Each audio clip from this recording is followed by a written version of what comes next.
Staying at the St. Francis Hotel in San Francisco.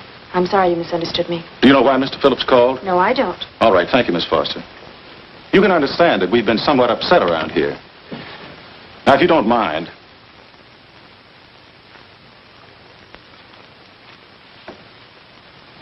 Does Mr. Phillips have a wife, family, anyone that could help me? You can't intrude on people at a time like this just to satisfy some curiosity. It isn't just curiosity. Then I suggest you wait a week or so. I can't wait. Well, I'm sorry you'll have to. Well, there's always a phone book. You're a pretty aggressive fellow, Bigelow. Are you quite sure that this is as important as you make it appear to be? It's important. Mrs. Phillips lives at the Sunset Arms Apartments. Thank you. I needn't tell you she's under a strain.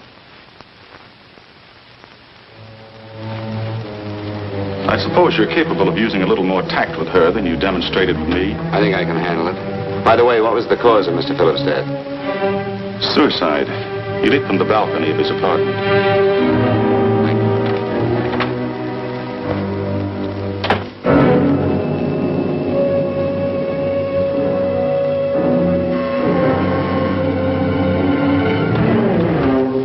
Come in, Mr. Bigelow.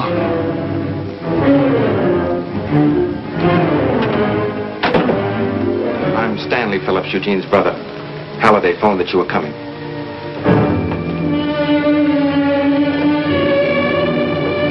This is my sister-in-law, Mrs. Phillips. I'll try to make this as brief as possible, Mrs. Phillips. I'm afraid I can't be of any help to you, Mr. Bigelow.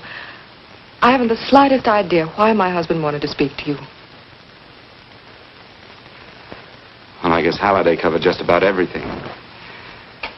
Did your husband ever mention anything about me, Mrs. Phillips? Anything at all? No, I can't recall Eugene ever having mentioned your name.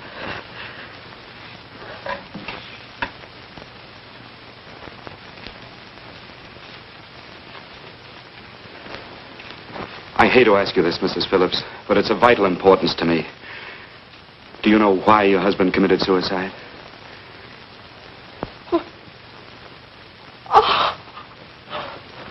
You're certainly not the most diplomatic person in the world, are you, Bigelow?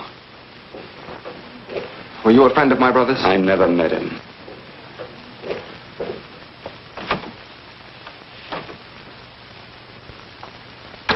My brother was in a jam, a pretty bad jam. He was arrested 2 days ago. He sold some iridium to a dealer by the name of Majak. It's a very rare metal, very costly. Anyway, the iridium turned out to be stolen. He was released on bail yesterday, but he faced a pretty stiff prison term. And have committed suicide for less. Yes, I know. That's how the police feel about it. What puzzles me, though, is this crooked deal. Knowing Eugene, you wouldn't say he's the type of man to be mixed up in anything like that, now would you? I told you I never met him. That's right, so you did. Now, what's this all got to do with you, Bigelow? I don't know. Let's come clean with each other, Bigelow. Surely you must have some idea why my brother was so desperate to contact you? I have no idea. That's odd. Then how could it be of such vital importance to you? You seem to know the answer to everything else. Maybe you know the answer to that one, too.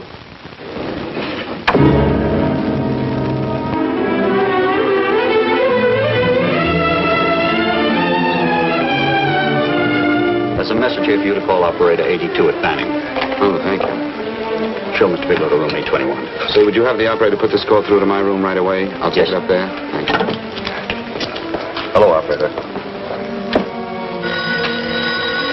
Yeah, I'll call you if I need anything. Thank you, sir. Hello, Paula? Well, Sinbad, I'd just about given you up for lost. Do you mind telling me just why you rushed down to Los Angeles? I can't explain it to you just now, Paula. I just can't explain it. What's going on, Frank? You don't even sound like yourself. Well, I'm just a little tired, Paula, that's all. But I miss you. Oh, Frank. I can't tell you how good it is to hear you say that. And here I was worrying that I'd lost my charm. When are you coming home, Frank? Soon, Paula. I'll be home soon. I'll go right out and get myself a permanent so I'll be pretty when you see me. Hey, guess what? I found that Phillips name in your notarial ledger. Notarial ledger? Yes, of all places. I remember now I made the entry myself. You had notarized a paper one morning before I came to work. What kind of paper was it? A bill of sale for a George Reynolds made out to Eugene Phillips of Los Angeles. So you see, I was right. We hadn't done any business with Phillips, only indirectly. Well, was the bill of sale for? A shipment of iridium, whatever that is. Iridium. You mentioned at the time that this fellow Reynolds had made some kind of a deal in Palm Springs, and he stopped in your office early in the morning on his way north to have it notarized. Wait a minute. Wait a minute, George Reynolds. That was about 6 months ago, wasn't it? That's right, 6 months ago. Thanks, Paul. Oh, goodbye. Goodbye. Hello, operator. Get that number back for me.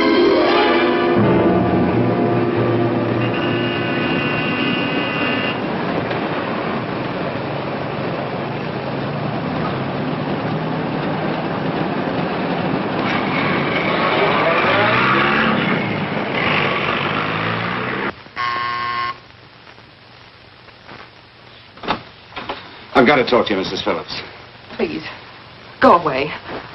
I want to be left alone. But I found out why your husband wanted to see me. It was in connection with a bill of sale. Come in. Thank you. What do you know about a man named George Reynolds? George Reynolds? Yes. Why, that's the man my husband claimed sold him the iridium. And what did Reynolds claim? Reynolds disappeared. Yes. About 2 months ago, my husband grew suspicious that something was wrong. Since then, he tried in every way to locate Reynolds, but could find no trace of him. But I don't get it. Your husband could have proved he made a legitimate deal by showing the bill of sale he got from Reynolds. Then there was a bill of sale? Yes, of course there was. My husband swore there was, but at the time of his arrest, he couldn't find it. It was mysteriously missing. Well, then, if your husband could have shown proof, it would have been George Reynolds who would have faced the prison term. Eugene was convinced that Reynolds had stolen the bill of sale. He was the only one who had reason to eliminate evidence of the transaction. Thank you, Mrs. Phillips. Thank you very much. You've been very helpful. Oh, if you'd only come sooner, Mr. Bigelow. My husband might be alive today. I know.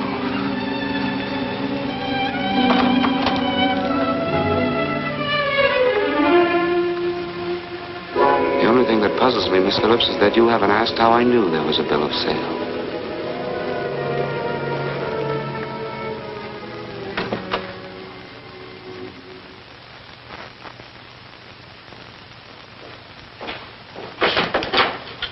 Mr. Holliday isn't in. He should be back shortly.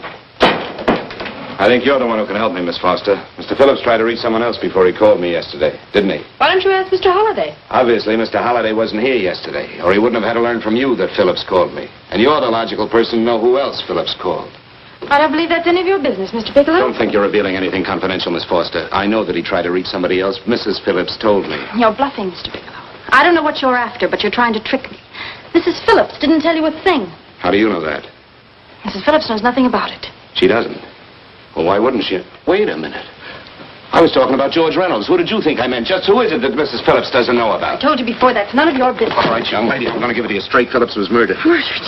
I don't believe you. He called Go me on. because he needed me to clear him. Phillips was innocent. Innocent men don't have to jump out of windows. Murdered? Just who are you trying to protect, Miss Foster? Why are you so afraid to tell the truth? I'm not protecting anybody.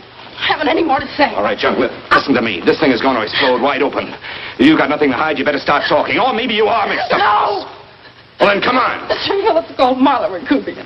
He went to see her yesterday morning. Who's Marla Rakubian? She's a model. She and Mr. Phillips used to be quite friendly, but he hadn't been seeing her for quite some time. Come on. For the last couple of months, he'd been trying to locate her and finally learned where she lived yesterday morning.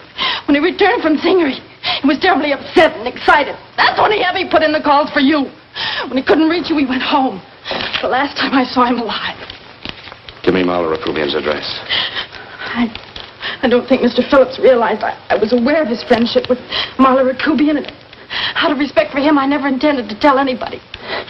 I had no idea that she had anything to do with the trouble he was in. I admire your discretion, Miss Foster. You know, you must be pretty friendly with Stanley, Miss Foster. He knew how desperately his brother tried to reach me yesterday, and he wasn't even here at the time. And now you seem to know all about what happened in Mrs. Phillips' apartment.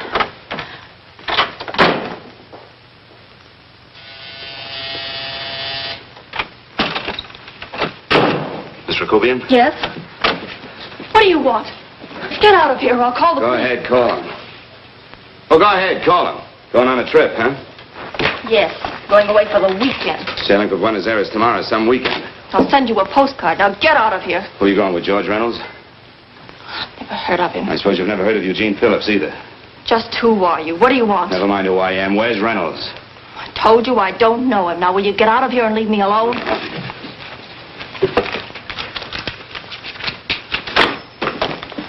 So you never heard of